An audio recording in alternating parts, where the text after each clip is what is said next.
It's first reported by Jeffrey Collum. What do you think about the Josh Reynolds signing? 6 years? Bro.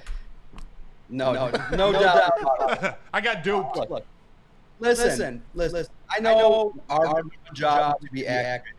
Man, if we're spending 8 to 10 hours on Twitter, there are so many fake accounts. You had to go through. You had to, put out a report, and it goes through the channels.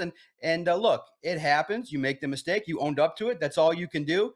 And I think that'll be a mistake you don't make again. It is very funny but look,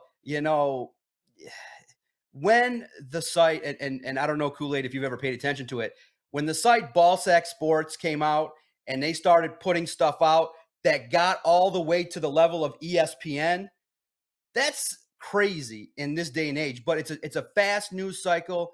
Look, obviously, Broder, you understand there's no excuses for putting that out there, but you own it. You're accountable. It won't happen again. But at the same token, just check the follower count.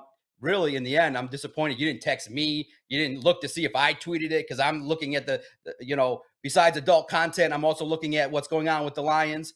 So at the same time, it's okay. It happens. I'm interested to see if Josh Reynolds gets a fair offer somewhere else, and does he come back to Detroit, because it looks like it's a good pairing, but at the same time, he could probably be a number 2 wide receiver somewhere else. Have the Detroit Pistons worked their way back into your viewing pleasure? Oh, you're asking about the Pistons. Look, let me say this. Story time with DOC. And I'll let you guys decide if this story is true or not. So me, and I want to credit Braylon Edwards. Not the first time he rescued someone. It was me, Braylon, and Troy Weaver sitting in a sauna. And we're chilling out in Farmington, kind of relaxing and trying to get our, rejuvenated. And, me, I'm kind of a shit talker. And me and Troy are going back and forth. He knows who I am. And so I look over and I'm like, dog, you didn't know about Tyrese Halliburton? I'm like, come on, man. I think I could have drafted Tyrese. And it flipped. Troy got all pissed, and he gets up in my face, and he's like, excuse me, say that to my face again. You're lucky I don't beat your ass. And I said, come on, Troy, sit down. You're messing with the DOC. It got a little bit heated, but guess who was the peacemaker? Braylon. Braylon comes in and is like, man, this is the #1 podcaster in town. Relax, Troy. We all know Tyrese should have been a Piston. And I survived the sauna experience with Troy Weaver. So I think he kind of brought it back out in the last couple weeks. But I do think the Pistons, in regards to their ability to beat the crappy teams, hey, congratulations. You got nothing to play for other than your own pride. And look, yes, I watched most Pistons games, maybe not in full when they start playing poor defensively. But in the end, the Pistons are a group of guys that are trying to battle adversity, and let's see what happens. Maybe if upper management could give them some more weapons, maybe we could see some things. And it's a real interesting time for that group. And look, fans are still supporting. Greatest fans on earth. Greatest fans in the history of sports is Detroit fans. No doubt about it. But thankfully, Braylon saved my ass, or I might not be here talking to you boys. As you were telling your story, Flannel's face was telling a whole different story from the sound booth, man. All three were wearing towels, correct?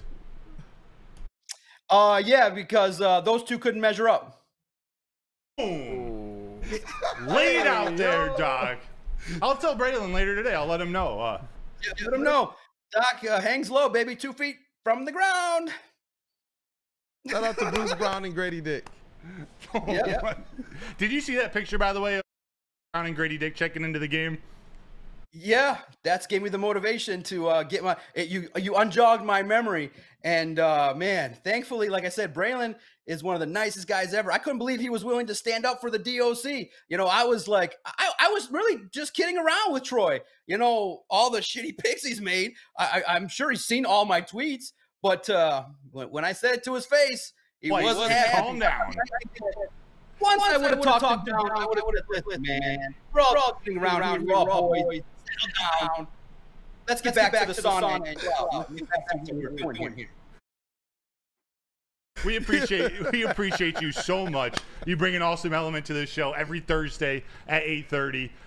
As you go out, are there any last predictions for the Lions in free agency coming up? You think they're going to make a splash? Do you think DJ Reader is going to sign anything that we're not talking about? you think might happen that we'll give you credit to for calling?